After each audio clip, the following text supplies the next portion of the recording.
95. Di sini saya akan menjelaskan mengenai database management system tentang konsep identitas. Terminologi terdiri entity, atribut, data value, record atau file. Entity adalah orang, tempat, kejadian atau konsep yang informasinya direkam. Contohnya entity pada rumah sakit yaitu pasien, dokter, obat, dan kamar. Sedangkan entity pada universitas terdiri dari mahasiswa, dosen, mata kuliah, dan buku. Berikut ini adalah atribut. Atribut adalah setiap entity mempunyai atribut. Atribut adalah sebutan untuk mewakili suatu entity. Contohnya itu seorang siswa dapat dilihat dari atributnya, misalnya nama, nomor siswa, alamat, nama orang tua, dan hobi. Atribut terdiri dari data elemen, data field, dan data item. Berikutnya adalah atribut dari name, nama mahasiswa, tanggal lahir, alamat mahasiswa, dan IPK.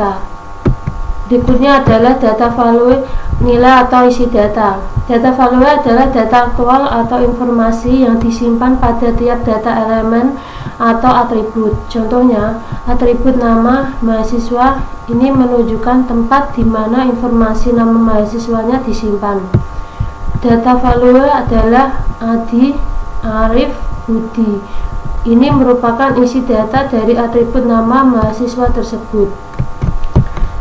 Ini adalah gambar pada atribut data value name, nama mahasiswa, tanggal lahir, alamat mahasiswa, dan IPK.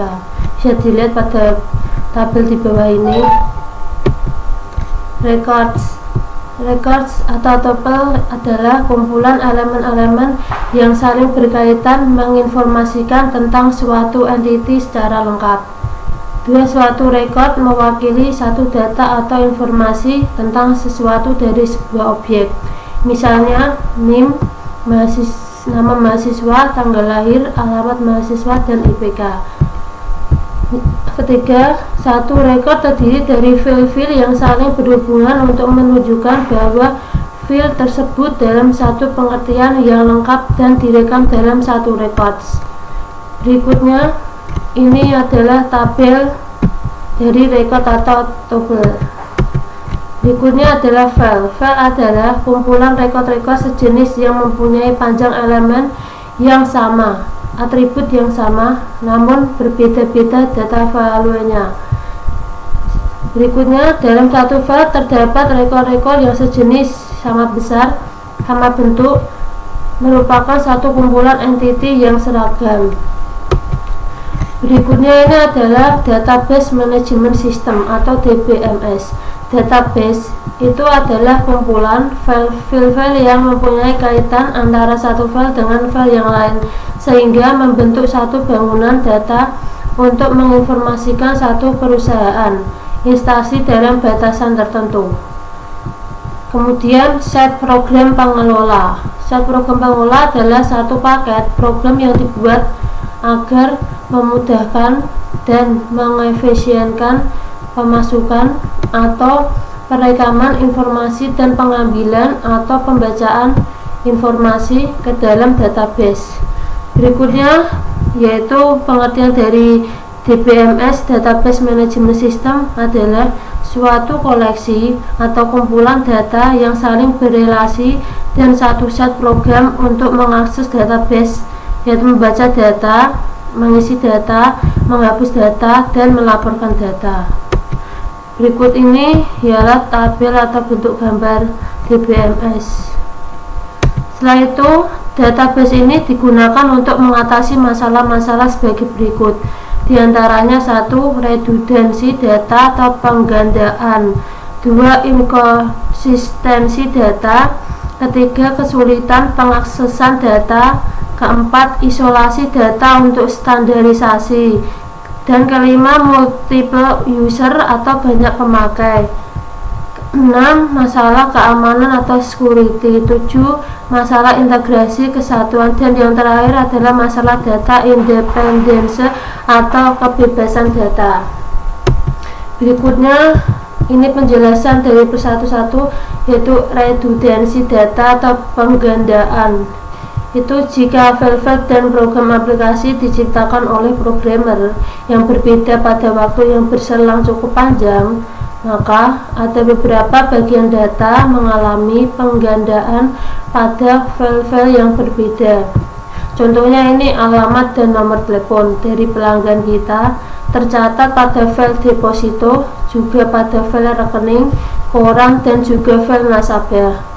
Penyimpanan di beberapa tempat untuk data yang sama ini disebut sebagai redundansi dan mengakibatkan pemborosan ruang penyimpanan dan juga biaya untuk mengakses jadi lebih tinggi. Berikutnya ini inkonsistensi data. Itu adalah penyimpanan data yang sama berulang-ulang di beberapa file dan dapat mengakibatkan juga inkonsistensi atau tidak konsisten. Contohnya ini, bila suatu ketika pelanggan tersebut pindah alamat dan nomor telepon, maka seharusnya ketiga file yang membuat data tersebut harus diubah atau diupdate. Bila salah satu saja dari file yang mengandung data tersebut lewat diupdate, maka terjadilah tidak konsisten tadi. Berikutnya adalah penjelasan tentang kesulitan mengaksesan data. Pada suatu saat dibutuhkan untuk mencetak data siapa saja pelanggan yang berada di kode pos 50711 Salatiga.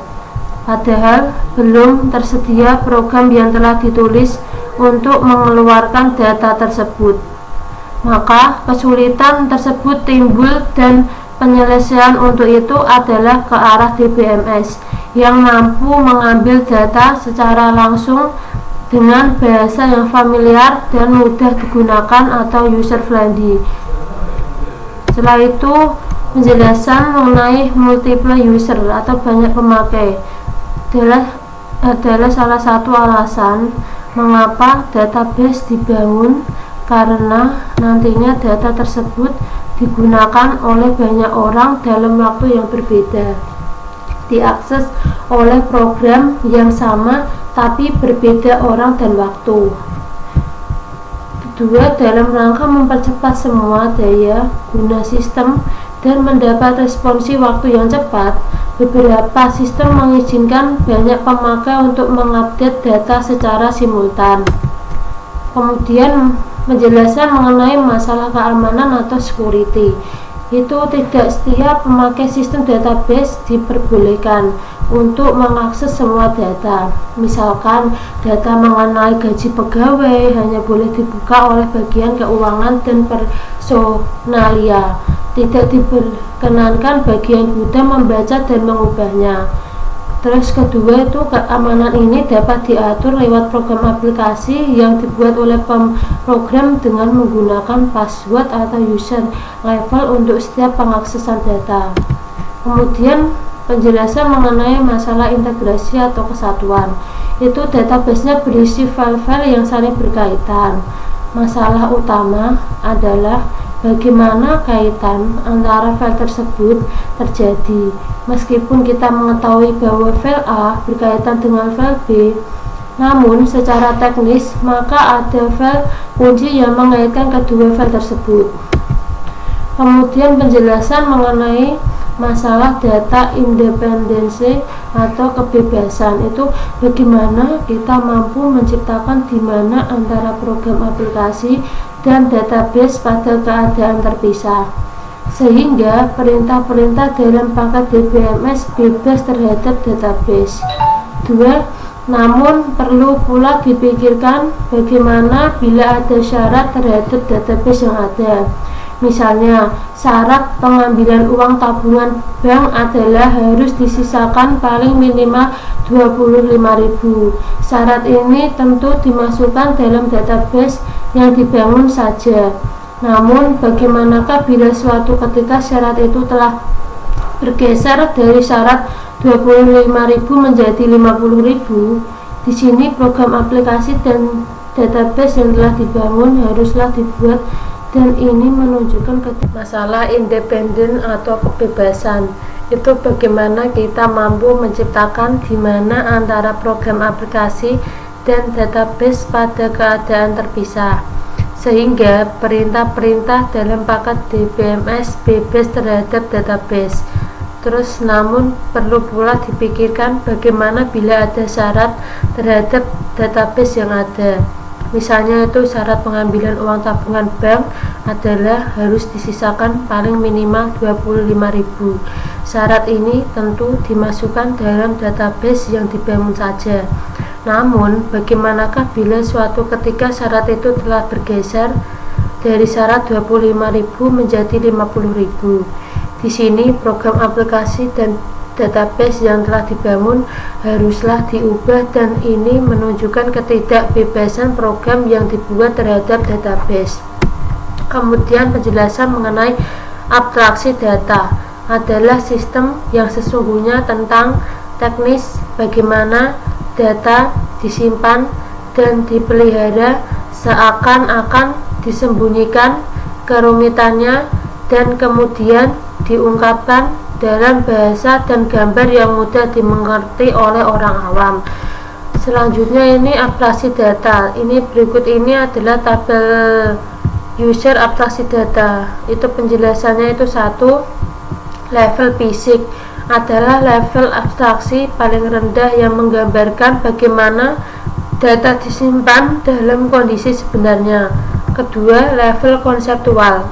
Penjelasannya itu level abstraksi data level lebih tinggi yang menggambarkan data apa yang disimpan dalam database dan hubungan relasi yang terjadi antara data. Yang ketiga itu level pandangan pemakai atau view level. Itu level abstraksi tertinggi yang menggambarkan hanya satu bagian dari keseluruhan database. Kemudian ini paket bahasa. Ini bisa dilihat SQL struktur query language. Ini tabelnya bisa dilihat di sini. Kemudian itu ada data manipulation language atau DML. Itu artinya bahasa yang memperbolehkan pemakai untuk akses atau manipulasi data yang telah diorganisasikan sebelumnya di dalam database. Itu terus dengan DML berarti akan mengambil informasi yang tersimpan di database. Kedua, menyisipkan informasi baru ke database, dan terakhir itu untuk menghapus informasi dari database. Setelah itu penjelasan mengenai dasar DML itu ada dua tipe. Yang pertama itu tipe prosedural, itu membutuhkan pemakai untuk spesifikasikan data apa yang dibutuhkan dan bagaimana untuk mendapatkannya. Yang kedua itu non prosedural, itu membutuhkan pemakai untuk menspesifikasikan data apa yang dibutuhkan tanpa menspesifikasikan bagaimana untuk mendapatkannya.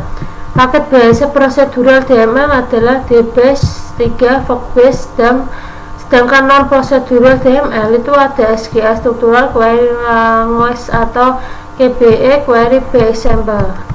Kemudian itu ada Data Manipulation Language, itu query.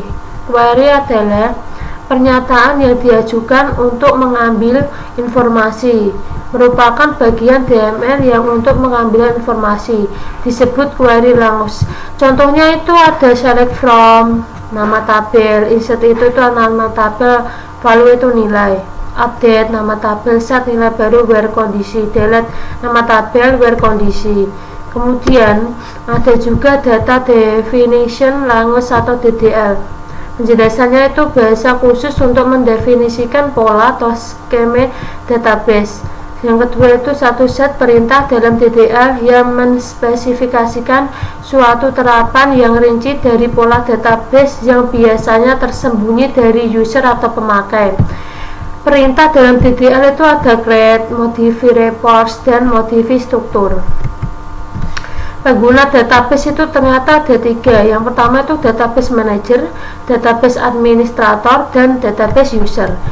Penjelasan mengenai database manager sendiri itu adalah satu modul program yang menyediakan interface antara penyimpanan data low level dalam database dengan satu aplikasi program dan query yang diajukan ke sistem. Kemudian ada database administrator, itu adalah orang yang mempunyai kekuasaan sebagai pusat pengontrolan terhadap seluruh sistem, baik data maupun program yang mengakses data. Kemudian database user, ini merupakan database user, bisa dilihat gambar di bawah ini guys.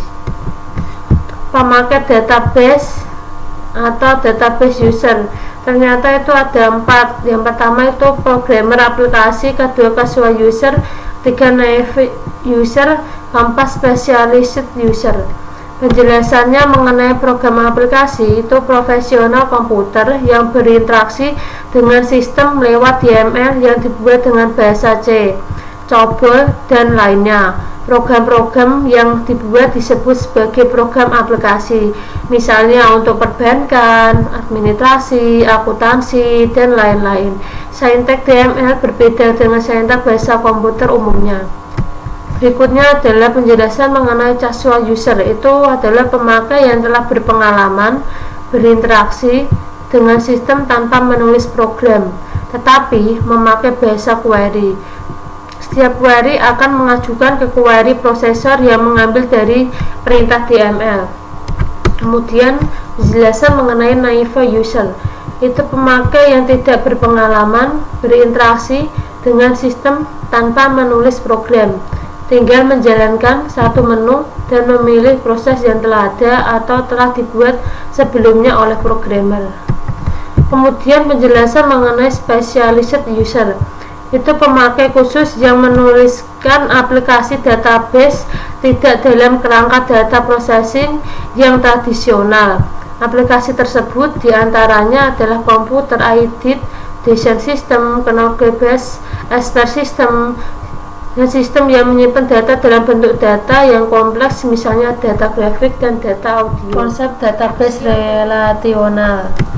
Database relasional itu pada mode relasional, basis data akan disebar atau dipilah-pilah ke dalam berbagai tabel 2 dimensi.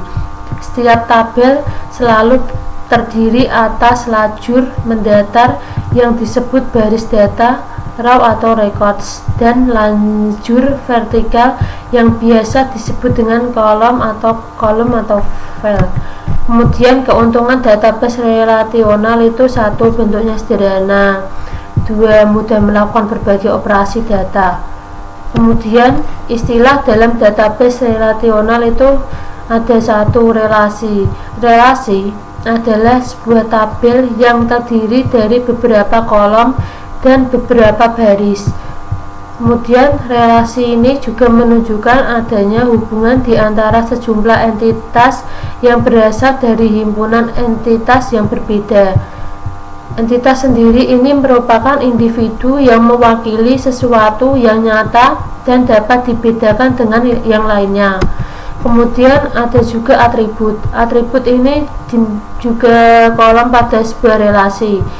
Setiap entitas pasti memiliki atribut yang mendeskripsikan karakter dari entitas tersebut. Kemudian penentuan atau pemilihan atribut-atribut yang relevan bagi sebuah entitas merupakan hal penting dalam pembuatan model data. Ketiga itu tuple atau record. Tuple ini adalah baris pada sebuah relasi atau kumpulan elemen-elemen yang saling berkaitan menginformasikan tentang suatu entitas secara lengkap. Kemudian satu record mewakili satu data atau informasi tentang seseorang, misalnya itu NPM, nama mahasiswa, alamat, kota, dan lain-lain. Kemudian juga ada domain, itu merupakan kumpulan nilai yang valid untuk satu atau lebih atribut.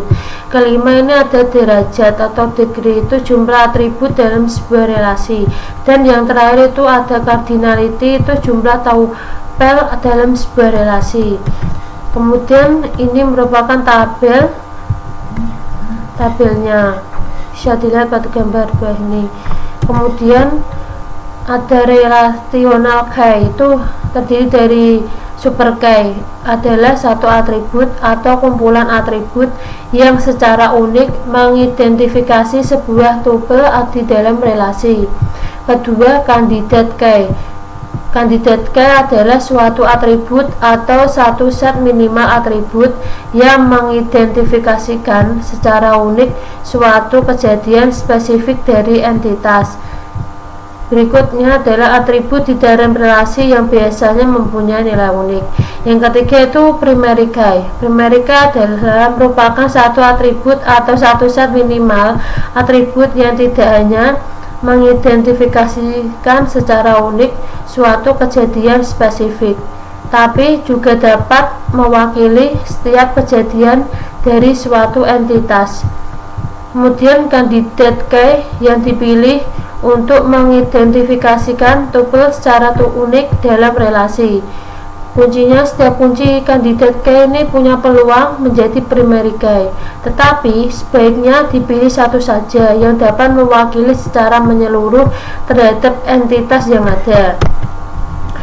Kemudian yang keempat itu ada alternate key, merupakan kandidat key yang tidak dipakai atau tidak dipilih sebagai primary key. Yang terakhir ini ada forex key atau kunci tamu, atribut dengan domain yang sama yang menjadi kunci utama pada sebuah relasi, tetapi pada relasi lain atribut tersebut hanya sebagai atribut biasa. Setelah itu kunci tamu ditempatkan pada entitas anak dan sama dengan primary key untuk direlasikan. Kemudian ini ada tabel-tabel, ada mahasiswa primary key, alternative key, kandidat key. Bisa dilihat pada tabel di bawah ini. Kemudian ada relational integrity rules, itu terdiri dari 1, 0. 0 adalah nilai suatu atribut yang tidak diketahui dan tidak cocok untuk baris tupel tersebut. Nilai konstanta 0 ini digunakan untuk menyatakan atau mengisi atribut-atribut yang nilainya memang belum siap atau tidak ada. Terus yang kedua itu ada entity integrity, itu tidak ada satu komponen primary key yang bernilai 0. Yang ketiga itu ada referential integrity, adalah suatu domain dapat dipakai sebagai kunci primer bila merupakan atribut tunggal pada domain yang bersangkutan. Kemudian bahasa database relasional adalah menggunakan bahasa query. Yang dimaksud itu pernyataan yang diajukan untuk mengambil informasi. Bahasa query ini lebih ditekankan pada aspek pencarian data dari dalam tabel. Aspek pencarian ini sedemikian penting karena inti dari upaya untuk pengelolaan data. Contoh-contoh database relasional itu terdiri 1. Microsoft SQL Server itu Microsoft, Oracle itu Oracle, atau Microsoft Access itu Microsoft. Ada model data relationship. Model data adalah kumpulan perangkat konseptual untuk menggambarkan data, hubungan data, semantik atau makna data, dan batasan data. Model keterhubungan entitas, entity relationship model, merupakan model data yang paling populer digunakan dalam perancangan basis data. Ada juga entity relationship model, itu model entity relationship ini adalah semesta data yang ada diterjemahkan atau ditransformasikan dengan memanfaatkan sejumlah perangkat konseptual menjadi sebuah diagram data yang umumnya disebut sebagai diagram entity relationship atau diagram ER. Terus komponen utama pembentuk model entity relationship ini itu terdiri dari entitas atau entity, relasi atau relations. Kemudian entitas, entity, dan himpunan entitas set. Entitas merupakan individu yang mewakili sesuatu yang nyata, eksistensinya, dan dapat dibedakan dari sesuatu yang lain. Terus sekelompok entitas yang sejenis dan berada dalam lingkup yang sama, membentuk sebuah himpunan entitas atau entity set. Kemudian entitas ini menunjuk pada individu suatu objek, sedangkan himpunan entitas menunjuk pada rumpun atau famili dari individu tersebut. Setelah itu, penyebutan himpunan entitas ini seringkali digantikan dengan sebutan entitas saja. Contoh-contoh himpunan entitas itu salah satunya itu semua motor atau motor saja, dengan entitas motor Honda, motor Yamaha, motor Suzuki, dan sebagainya. Kedua, semua mobil atau mobil saja, itu dengan entitas mobil Suzuki, mobil Toyota, mobil Honda, dan sebagainya. Semua mata kuliah atau mata kuliah saja dengan entitas sistem bahasa data, algoritma, struktur data, logika, matematika, dan sebagainya. Himpunan entitas mahasiswa dan himpunan entitas mata kuliah. Di bawah ini merupakan tabel. Penjelasannya itu hubungan apa yang terjadi di antara kedua himpunan entitas tersebut. Kita dapat memberi nama himpunan relasi mempelajari atau himpunan relasi belajar. Kemudian ada kardinalitas atau derajat relasi. Kardinalitas relasi menunjukkan jumlah maksimum relasi yang dapat berelasi dengan entitas pada himpunan entitas yang lain. Bawah ini merupakan tabel diagram, bisa dilihat pada gambar tersebut. Dan kemudian ada diagram entitas relationship, diagram ER, itu ada persegi panjang keterangannya menyatakan himpunan entitas, ada lingkaran atau elip menyatakan atribut yang berfungsi sebagai K digarisbawahi. Terus ada bilah ketupat menyatakan himpunan relasi. Ada juga garis sebagai penghubung antara himpunan relasi dengan himpunan entitas dan himpunan entitas dengan atributnya. Contoh ERD itu dosen, kemudian mengepalai. Dosen itu nama dosen, alamat dosen, kemudian ada mengepalai nama dosen, kode Iwan, kemudian jurusan itu ada kode jurusan dan nama jurusan. Tahapan pembuatan diagram ER itu ada satu tahapan pembuatan diagram awal, preliminary design, adalah mendapatkan sebuah rancangan basis data minimal yang dapat mengakomodasi kebutuhan penyimpanan data terhadap sistem yang sedang kita tinjau. Kedua, tahap optimasi diagram ER atau final design, itu melakukan koreksi terhadap hasil tahap pertama. Bentuk-bentuk koreksi yang terjadi bisa berupa pendekomposisian, kemudian entitas, penggabungan himpunan entitas, pengubahan derajat relasi, penambahan relasi baru hingga perubahan atau penambahan dan pengurangan atribut-atribut untuk masing-masing entitas dan relasi. Langkah teknis tahap 1 itu satu, mengidentifikasi dan menetapkan seluruh himpunan entitas yang akan terlibat. Kedua, menentukan atribut-atribut K dari masing-masing himpunan entitas. Ketiga, mengidentifikasi dan menetapkan seluruh himpunan relasi di antara himpunan entitas yang ada beserta foreign K-nya. Keempat, menentukan derajat atau kardinalitas relasi untuk setiap himpunan relasi. Kelima, melengkapi himpunan entitas dan himpunan relasi dengan atribut-atribut deskriptif atau non-K. Kemudian derajat minimum relasi ini ada anak, terus belajar, sepeda ini dibimbing oleh pelatih. Derajat kardinalitas relasi minimum merupakan hubungan korespondensi minimum yang boleh terjadi antara himpunan entitas yang satu terhadap himpunan entitas yang lain. Ini ada seorang anak dapat belajar beberapa jenis sepeda, atau juga boleh belum belajar sepeda satupun. Setiap sepeda dapat dipelajari oleh banyak anak, tapi bisa saja ada sepeda yang belum pernah dipelajari oleh satupun anak. Seorang pelatih boleh membimbing berbagai jenis sepeda, tapi bisa saja ada pelatih yang belum diperbolehkan membimbing satu sepeda pun. Terakhir, setiap sepeda hanya boleh diberikan untuk satu pelatih dan tidak boleh ada sepeda yang tak berpelatih. Kemudian contoh kamus data, ini anak kemudian belajar sepeda dibimbing pelatih. penjelasan anak, nama anak, alamat, nomor telepon. Sepeda ini nomor sepeda, jenis sepeda, dan tahap. Bengkel ID pelatih, nama pelatih, alamat. Belajar nomor sepeda, hasil. Bimbingan nomor sepeda, ID pelatih, waktu dan tempat. Sekian dari saya. Assalamualaikum warahmatullahi wabarakatuh.